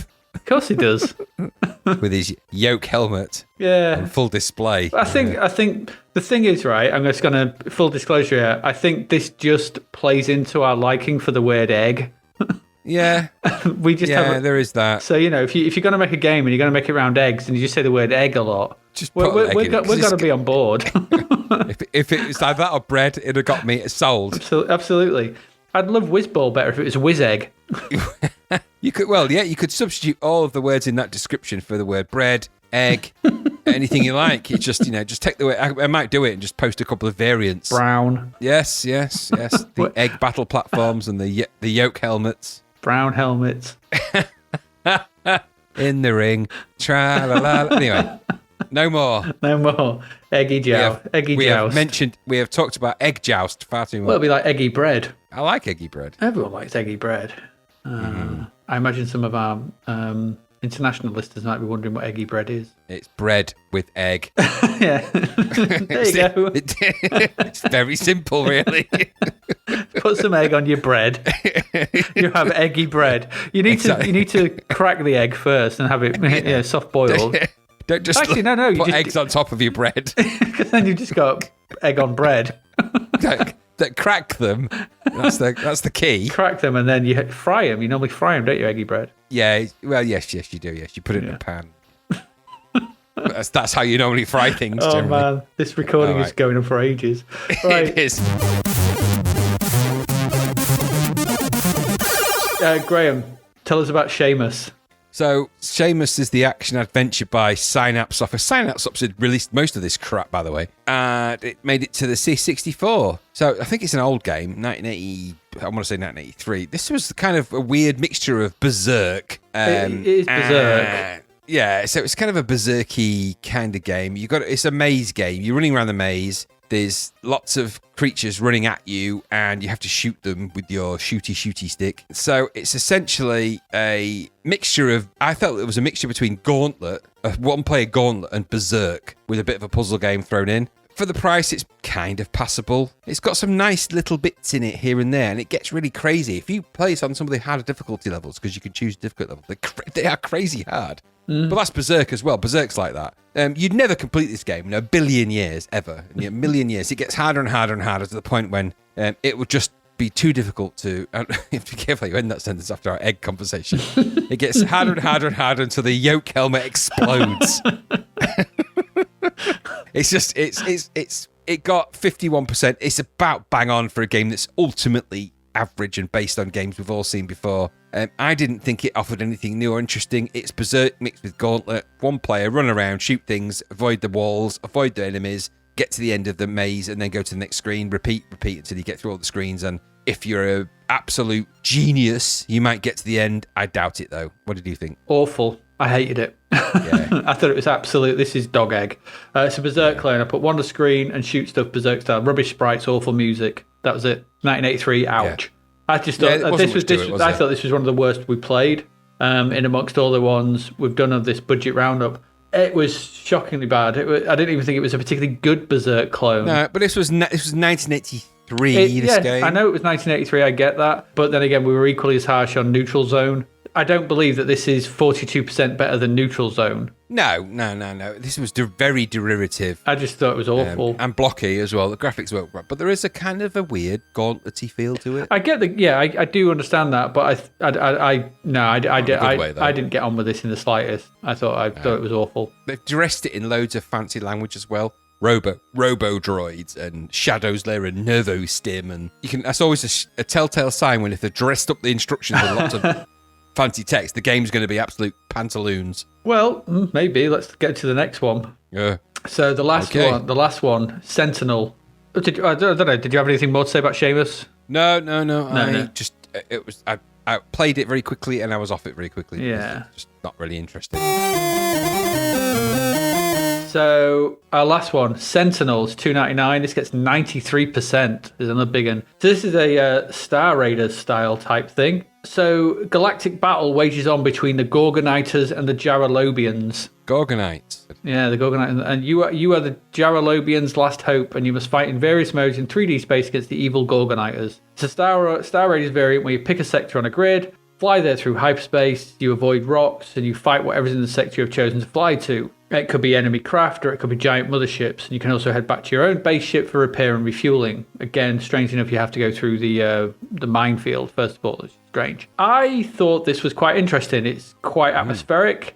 There's lots of nice effects going on. The presentation is top notch. It always keeps you in it. That grid effect is really nice, the way it draws its grid and portrays everything. Everything moves at a really fast click. We've played lots of these 3D type style of games, and a lot of them have been garbage, but this actually manages to pull the whole thing together. And for being, it's about 2-3 years old at this point, 1984 or whatever, this is pretty impressive. There's loads of cool stuff going on. I mean, the sound effects are okay. They do exactly what their job's supposed to do. The sprites play to the C64 strength. They don't try and do... This could have been a vector nightmare, because I put this here. This could have been something like Starion and other garbage where vectors are seen as the in thing, but it doesn't. It uses 3D, uses sprites, so keeps it nice and fast. Plays to the C64 strength. I thought this was pretty good. There's loads of different scenarios to play through, from skirmishes to full-on battles. In that respect, it kind of felt like Skyfox. And there's loads of different ways to do it. It's all in a single load.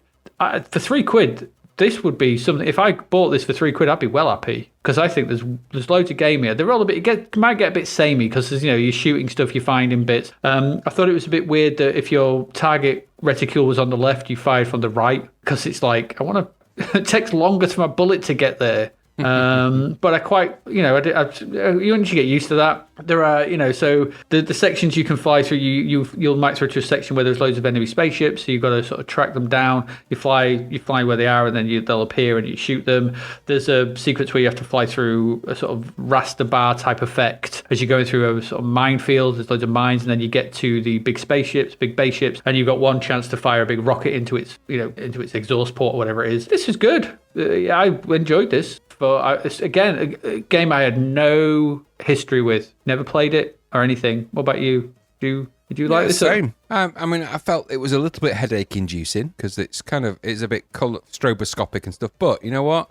in the way this game plays out, there's some really nice little touches in it. So the way the screen kind of lowers and the text appears and then it kind of rolled back up again, and little touches like that. The star effect, like you say, is very nippy. The controls are kind of fast. Feels what you're flying from A to B, that you've got like a, this flight in there, and the shooting parts are quite good. It's quite psychedelic and stroby in a way, but those effects are... Remember, this game came out way before anything else that had these effects and used them badly. This actually uses them pretty good in its early kind of way. And at the end of the day, there's a lot to this for $2.99. So I thought this was actually one of the best budget games we played. I thought that the way... The presentation of this game was really excellent, and it really came across as much more than a $2.99 budget game. And I really enjoyed my time with it, and I think it would have been well worth the money that you paid for it back at $2.99 HQ back in the day, because it doesn't feel like a game that was made in 1983/4. There's enough visual effects in this game to make it look like it's far more modern than that. And it runs at a nice pace. And then the shooting parts, and when you're flying around, I really like those parts. It was really fast. It felt like there was a real pace to it. And that star effect that it's got reminded me a little bit of like Crazy Comets. The way that they rolled around. Nothing wrong with that. And it ran at that pace, and you was also doing other cool stuff as well. It was neat. It was really a neat little game. $2.99 is a bargain for something like that. For a sizzler of 93%, $2.99. Well, it's beating some of these full price games hands down at that kind of score. Yeah, massively. So definitely worth it, and easily one of the best budget games we've played. I think you're right, and it keeps its pace going, because like when you're traveling across the grid, you pick where you want to go. It draws that line, doesn't it, and off you go. And it's not too long traveling. It could. So what was that one we played where you got to go through that boring square tunnel? Was it Empire? Yeah. This Empire. Take a look at this. This is how you do. Yeah. It's fast and quick, and you're bringing up your shields to block the incoming asteroids or whatever as you're traveling through hyperspace. Yeah. But it's over in like 10-15 seconds, no matter how far you're going. It's quick. You're right. And when those enemies are firing at you, the sprites that they fire, they might get a little bit blocky, but they're fast. They're coming at you really fast, and you've got to dive and move about. I liked it a lot. Yeah, Sentinel, good. Probably, I think the two standouts from all this cheapest creeper stuff for me, probably, let's think of these off sort of thing. Probably Sentinel and Hess Games. Hess Games, definitely, without a doubt. And I think the hidden super influencer in there, without a doubt for me, is New York City. Because I cannot shake the feeling that is Grand Theft Auto in disguise at a very early stage. At a very early age. Can't. Yeah. I think Breakdance as well, maybe for its rhythm action. Yes, again, another one, early Genesis. And the games that are beyond reproach, Booty, really, even though I like it for its sentimental value, it is crap. And it's probably best we never talk about Neutral Zone ever again. Yeah, probably not. We got any we want to put in? I mean, leaderboard, obviously, from our full... the main games, leaderboard has to go in. Boulderdash 3? I don't know. I like the Boulderdash games. I don't think that Boulderdash 3 is doing the Boulderdash games any favours by changing those graphics out. I just think it's a bit of a misfire. Yeah, I think you're right. Looking at the list of games that we've got, if we're picking out of Mermaid Madness... Southern Belle, goodness may know. The solo flight games were an interesting surprise for me. But Leaderboard's really the kind of standout game out of all of them, really. In a weirdly, all the other games are outdone by the budget variants for me. So definitely. I agree completely. There you go.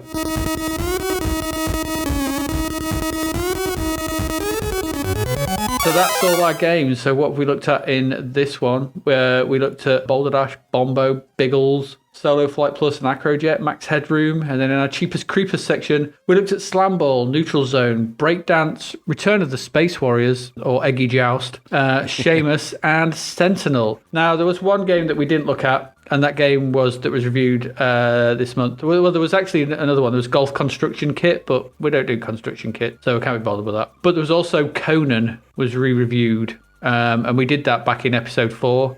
And it was crap then. I don't think, they gave it 28%. I don't think we needed to waste any more time on it, did we? No, we did not. We did not. Right, so we thought they were dead. We thought we weren't going to find any more horrors, but we have some Crapverts. Because when you don't think anything can happen, anything better can turn up, they give you Mantronics.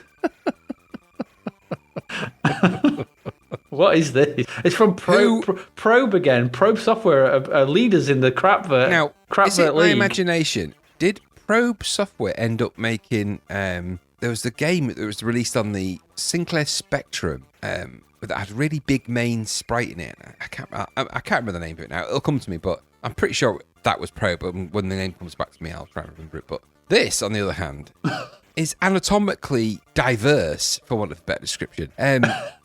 Those faces. Aside from the robot in the middle, which again, why do they always make robots wear pants, robot underpants? And also put his name in the middle of his chest. Just so you know. Yeah, and he has to have the obligatory button in his belly button buttoned. What does that do? That's got to be his fart button, isn't it?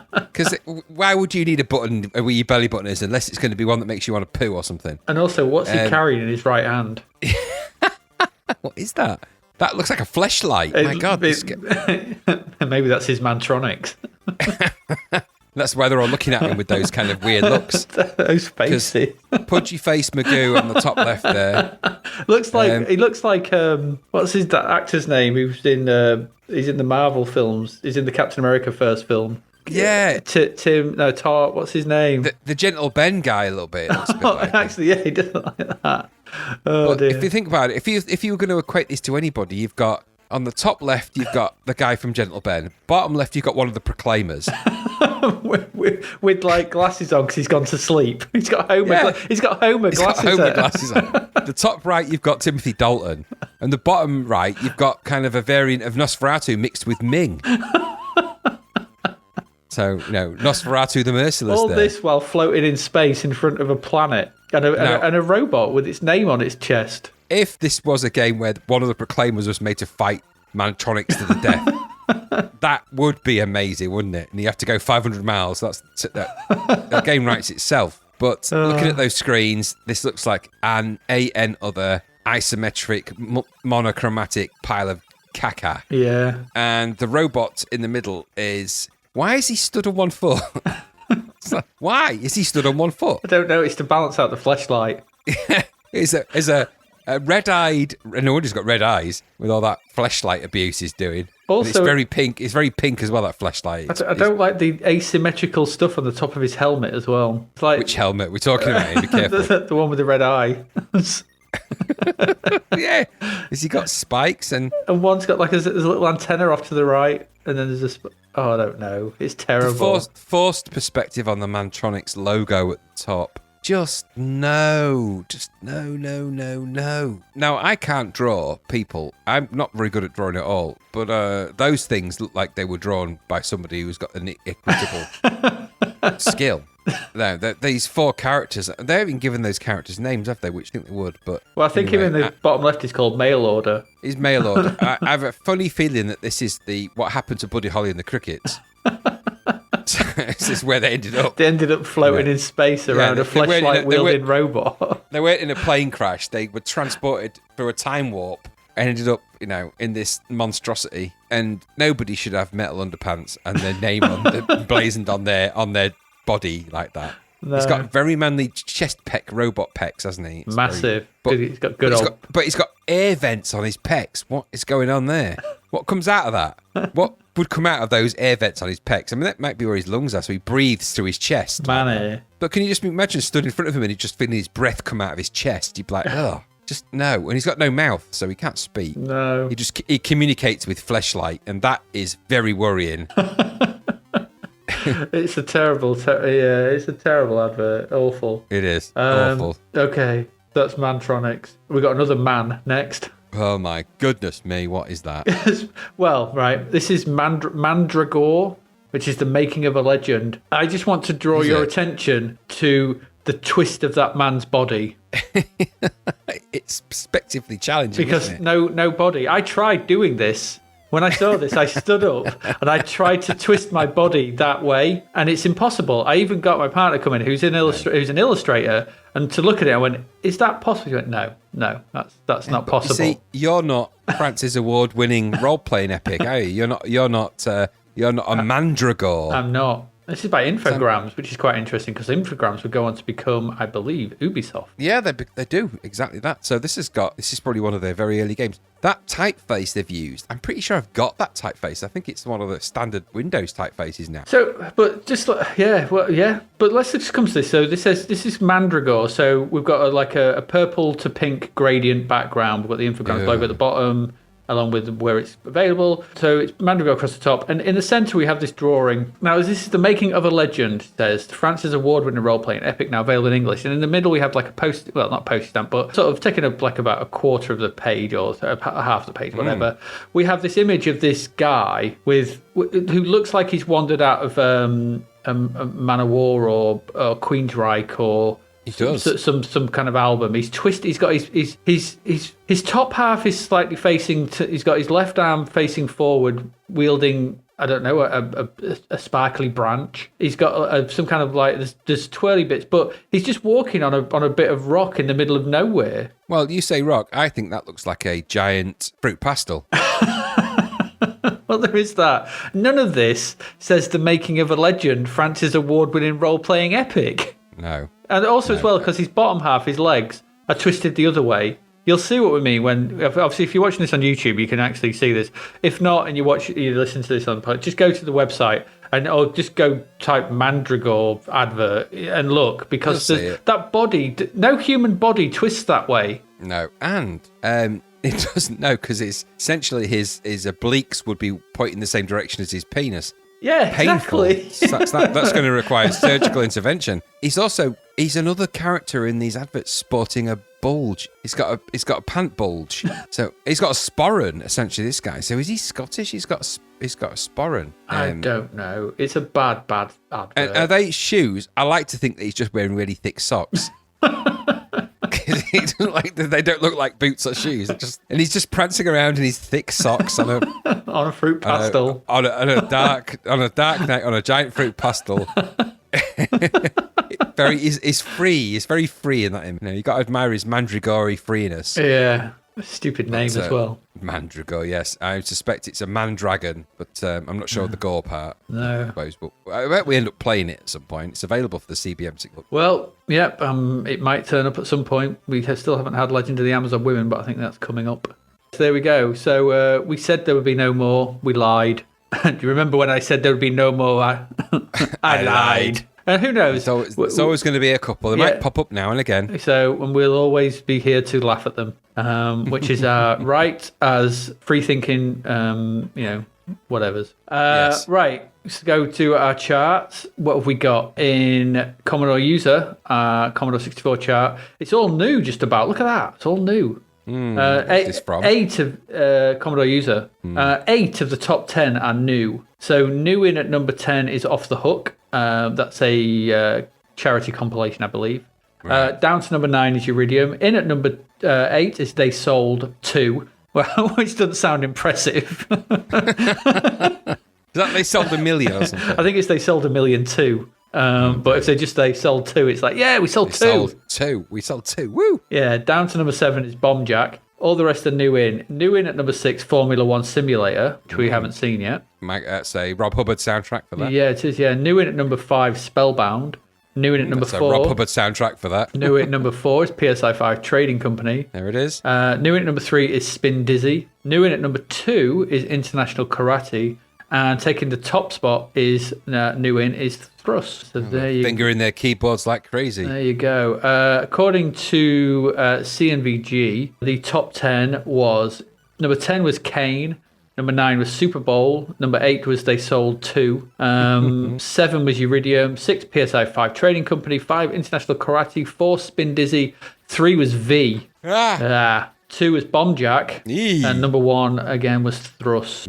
Thrusty. Yeah, Thrust. There we go. So that's it. There we go. What we got coming up next couple of episodes? It is a doozy. Oh, it's one of my favourite games ever. We've got Core. I don't know what Core is, whether that's an adventure game. But anyway, we've got Green Beret. There it is. iCut, Infiltrator, Kickstart 2, Legend of the Amazon Women, Mandragore. We see it. We get it. We're going to see it. Interestingly, Kickstart 2 is a CBM 128 only game. Is it? Yeah, I think so. All right, Kickstart 2. Not that version didn't. Okay. Murder on the Mississippi. I don't know which of these are Get Adventures or not. Mystery Voyage, Nexus. Oh, do you remember all the brouhaha with Nexus? Do you remember that? Yeah. It was there was bullshit packaging and all the yeah. bullshit. Oh, God, yeah. Olo 1 and 2, which is that Crapvert we saw the other month. It is. Saboteur. Oh, goodness me. Sam Fox Strip Poker. Ew. Shogun. I can't wait to talk about Shogun because I recently watched the miniseries and it is god awful. Oh, is it? It's so bad. Dear. I think I've got a feeling Mandragore, is going to be a text adventure because it's in this section with Mystery Voyage I was thinking that. and Standing Stones. We've got Superstar Ping Pong, not to be confused with Superstar DJ. There we go. We've got Tau Ceti. Ooh, now I liked Tau Ceti back in the day, so I'd be interested to replay that. Time Tracks, Touchdown Football, and we've got Tubular Bells. Got a right case of the Tubular Bells. So that's what we've got coming up. Green Beret. Great Green Beret, Green Beret, Green Beret, Beret, Green Beret. That's interesting that it's a Sizzler, but not a gold medal. Yeah, it was never going to be a gold medal. I can see the reasons why it wouldn't be. We'll to see that. We'll get to it. Yeah. We will. Right, so there we go. My God, that was a lot. Yes, we crammed in a lot of games. I think there's 20. Well, we were only complaining a couple of episodes ago. We didn't have any. That's true. 2 episodes ago, we had 12 games. 12. This one, we had 24. It just all adds to the big game count at the end of the year when we add them all up and see how many we've played. It does. Plenty more for our awards ceremonies. So there we go. That's a lot of games. That was a big episode, couple of episodes. So we hope you've enjoyed that. And I think on that note, because it's getting quite late, isn't it? We need very late. We need to finish. So there we go. Let's just go. I've been Adrian Mills. I have been Graham Raddings. And you've been listening to Zapped to the Past. We'll see you next week. Thanks for listening, and bye-bye. Thank you for listening to the Zapped to the Past podcast. We hope you enjoyed our deep dive into the world of Commodore 64 games, as well as the music, films and TV from around the 1980s, driven, of course, by the issue of Zap 64 magazine published at that time. We will return with a whole new batch of games and stuff to talk about next week. Until then, if you want to listen to or download previous episodes of Zapped to the Past, and why wouldn't you, they can all be found on our website at zappedtothepast.com, as well as being available on Podbean, Apple Podcasts, Google Podcasts, Spotify, Deezer, Audible, Player FM, and, well, pretty much anywhere where we can upload them. By the way, we do always love to hear from our amazing listeners, so if you'd like to contact us about anything in the podcast or beyond, you can do so by emailing us at zappedtothepast@gmail.com. We're also active on Twitter under @ZapTother, as well as Facebook, Instagram, and most social media platforms. Just search for Zapped to the Past and you'll find us. Oh, and if you like the podcast and what we're doing, please do like, share, review, rate us. It really helps. Something, apparently. The Zapped to the Past podcast is written and produced by Adrian Mills and Graham Raddings, and recorded at Flaky Bits 2.0 Studio. All opinions expressed are those of the writers, and while we indeed love Zap 64 magazine, the Zapped to the Past podcast is not affiliated with it in any way. Stay safe, see you next time, and remember, we play these games so you don't have to.